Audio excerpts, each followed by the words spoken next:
আজকে তুমি আমার রবের জন্য নামাজ পড়ার সামান্য সময় তুমি পাও না।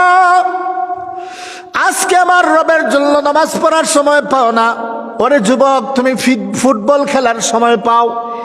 এই ফুটবল খেলার জন্য, ফুটবল খেলা দেখার জন্য তুমি অনেক লম্বা সময় পাও।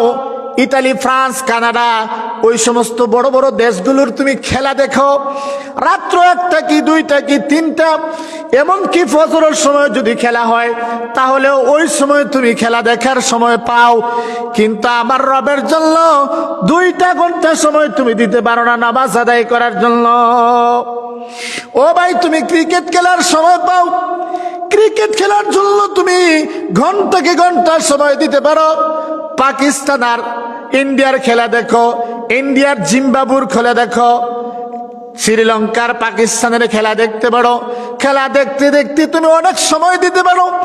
ওহে বন্ধু, তুমি আমার প্রভুর জন্য সামান্য সময় তুমি বাহির করতে পারো না নামাজ পড়ার জন্য। ওহে বন্ধু, তোমার সকালের ব্রেকফাস্ট তুমি সময় মতো আদায় করো, তুমি দুপুরের লাঞ্চটাও সময় মতো আদায় করো, তুমি রাত্রের ডিনারটাও সময় মতো আদায় করো, তোমার চাকরির মধ্যে তুমি সময় মতো জয়েন দাও। ওহে বন্ধু, রাত্রি বেলায় তুমি টিভির সিরিয়ালটা, কিরণমালার সিরিয়ালটাও সময় মতো দেখো। কয় ঘন্টা ঘুমাইবা ওইটার টাইমও আছে, কিন্তু আমার রবের জন্য 5টা ওয়াক্ত নামাজ পড়ার টাইম তোমার হয় না। ওহে বন্ধু, চিন্তা করো, কড়াই গন্ডায় প্রত্যেকটা জিনিসের হিসাব তোমাকে কিয়ামতের ময়দানের মধ্যে দিতেই হবে। রাসূল আরবি সাল্লাল্লাহু আলাইহি ওয়াসাল্লাম বলেন, আউয়ালু মা ইউহাসাবু বিহিল আবদু ইয়াউমাল কিয়ামাতিস সালাহ। কিয়ামতের ময়দানে নামাজের হিসাব ছাড়া এক কদম তুমি সামনে অগ্রসর হতে পারবে না। এমনকি সর্বপ্রথম যে জিনিসের হিসাবটা দিতে হবে সেটাই হচ্ছে নামাজ। নামাজের হিসাব সর্বপ্রথম তোমাকে দিতেই হবে। ও ভাই, মসজিদের পাশ দিয়া যায়, নামাজ পড়ে না। যদি বলা হয় বন্ধু ভাই একটু নামাজ পড়ে যান, বলে আল্লাহ তাআলা মায়া করে আমাদেরকে জান্নাতে দিয়ে দিবেন।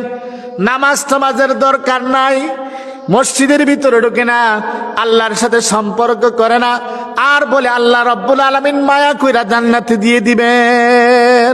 ও ভাই, এরকম পরিকল্পনা করাটা বোকামি। বাচ্চা যদি না কাঁদে তাহলে মার অন্তরের মধ্যে মায়া হয় না, মা তাকে দুধ খাওয়ায় না। বাচ্চা যদি কাঁদে মার অন্তরের মধ্যে মায়া হয়, মা তখন বাচ্চাকে দুধ দেয়, বাচ্চাকে খাবার দেয়। ও হে বন্ধুগণ, তুমি আল্লাহর সাথে সম্পর্ক করবে না, আল্লাহর সাথে তুমি সম্পর্কে জুড়াইবে না।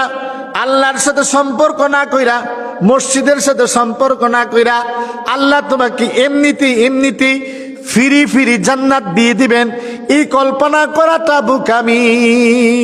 সংক্ষেপে একটা কাহিনী বলি ভাই। এক রাজার ছেলে, এক রাখাল ছেলে, সে প্রায় বলতো আমি রাজার মেয়েকে বিবাহ করব। তখন তার বন্ধু বান্ধবরা বলল, ওই যে রাখাল, তুই তো রাখাল, তোর কাছে কি রাজার মেয়ে বিবাহ দিবে? রাখাল বলে, ওহে দুস্তরা শোনো, আমি তো অর্ধেক কাজ আগাইয়া ফেলেছি। বন্ধু বান্ধবরা মনে মনে ভাবলো, হয়তো রাজার মেয়েকে বিবাহের প্রস্তাব দিয়েছে আর রাজার মেয়ে হয়তো রাজি হয়ে গেছে। দুস্তরে ধরল, দুস্ত ওরে রাখাল বললে, কিভাবে তুই অর্ধেক কাজ আগাইলি? তখন রাখাল বলে, ও বন্ধুরা শোনো, বিবাহ করতে হলে 2 জন রাজি থাকতে হয়, একজন ছেলে আর একজন মেয়ে। আমি তো ছেলে, আমি রাজি আছি, আর রাজার মেয়ে তো মেয়ে, সে যদি রাজি হয়ে যায় তাহলে তো কমপ্লিট কাজ। যেহেতু আমি রাজি আছি, অর্ধেক কাজ আগাইয়া ফেলেছি, এখন শুধুমাত্র মেয়ে রাজি হইলেই তো বাকি কাজ শেষ। প্যারা হাজরিন, রাখালের কথার মধ্যে লজিক আছে, কিন্তু এই লজিক দিয়ে রাজার মেয়েকে বিবাহ করা যায় না। রাজার মেয়েকে বিবাহ করতে হলে প্রস্তাব দিতে হবে, রাজার সাথে সম্পর্ক করতে হবে, প্রস্তাব দিলে তারপরে রাজা যদি রাজি হয় তাহলে রাজার মেয়েকে বিবাহ দিবে। প্যারা হাজিরিন, ঠিক তদ্রুপ ভাবে তোমার আল্লাহর সাথে সম্পর্ক নাই। মসজিদের পাশ দিয়ে তুমি যাও, মসজিদের মিনার থেকে নামাজের আজানের আহ্বান আসে, মসজিদের সাথে সম্পর্ক করো না, নামাজের সাথে সম্পর্ক করো না, আর বলো আল্লাহ তাআলা মায়া কইরা দয়া কইরা তোমাকে জান্নাত দিয়ে দিবে। এরকম আশা করাটা, কল্পনা করাটা বুকামি ছাড়ার কিছুই না।